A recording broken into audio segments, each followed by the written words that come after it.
Assalamualaikum warahmatullahi wabarakatuh.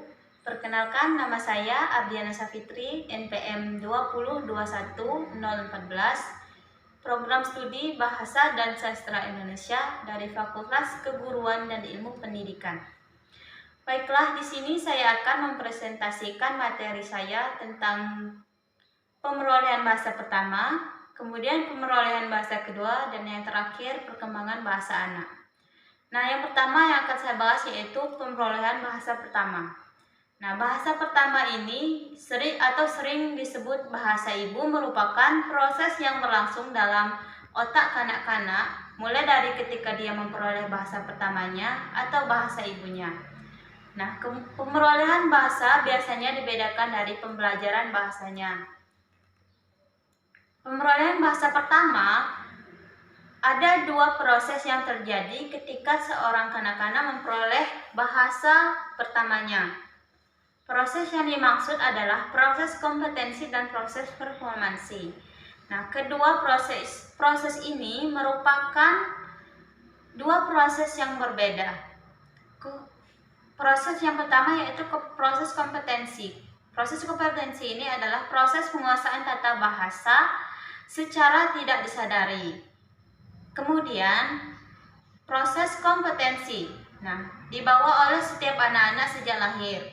Meskipun dibawa sejak lahir, kompetensi ini memerlukan pembinaan sehingga anak-anak memiliki performansi dalam berbahasa. Kemudian, tahap-tahap pemerolehan bahasa. Nah, tahap pemerolehan bahasa ini yaitu ada tahap linguistik yang terdiri atas beberapa tahap, yaitu yang pertama tahap pengocehan, dan yang kedua tahap satu kata, dan yang ketiga tahap dua kata, kemudian yang terakhir tahap menyerupai telegram. Nah, contoh dari pemerolehan bahasa pertama ini misalkan bayi sering diajari seorang ibunya untuk berbicara. Misalkan ibunya sering menyuruh anaknya untuk makan. Nah, biasanya anak itu menyebut kata-kata makan itu menjadi kata mamam. Nah, kemudian seperti contohnya menyebut nama hewan, misalkan kucing. Kucing itu kan kalau anak-anak kecil itu biasanya memanggil bukan kata kucing, melainkan sering kita dengar yaitu kata meong. Meong itu berarti kucing. Yang misalkan kucing itu bentuknya itu berbulu, mempunyai bulu, dan biasanya kucing kan memiliki kaki. Kemudian yang pembahasan yang pertama yaitu bahasa kedua. Nah, bahasa kedua ini adalah bahasa yang diperoleh oleh manusia setelah pemerolehan bahasa pertama. Dengan penggunaan bahasa yang relatif sempurna, kegunaan bahasa kedua hanya pada aspek-aspek tertentu dalam kehidupan manusia. Nah, sedangkan pemerolehan bahasa kedua terjadi jika seseorang memperoleh bahasa setelah menguasai bahasa pertama, atau merupakan proses seseorang mengembangkan keterampilan dalam berbahasa kedua atau bahasa asing. Nah, bahasa kedua diperoleh setelah penguasaan bahasa pertama. Pemerolehan bahasa kedua berbeda dengan pemerolehan bahasa pertama. Perbedaan ini terletak dari proses pemerolehannya. Misalkan penguasaan bahasa pertama melalui proses pemerolehan penguasaan bahasa kedua.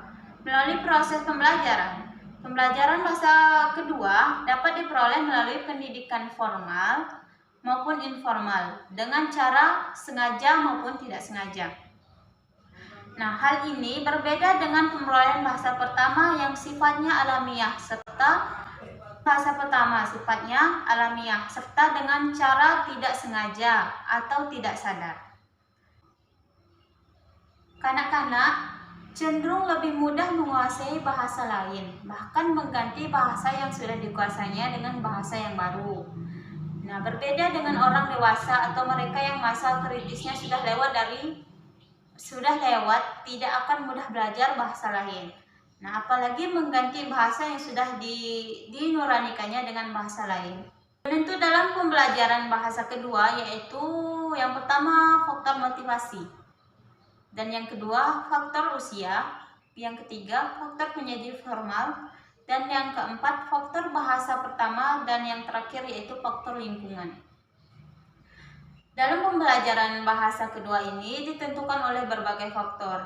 Hal ini sesuai dengan berbagai hipotesis yang disampaikan sebelumnya bahwa pembelajaran bahasa kedua bukan suatu hal atau proses yang sederhana. Kemudian yang terakhir yaitu perkembangan bahasa anak. Nah, perkembangan bahasa anak ini dimulai dari usia 1 sampai 2 tahun. Nah, dalam periode ini si kecil akan tumbuh dan berubah dengan cepat. Nah, oleh karena itu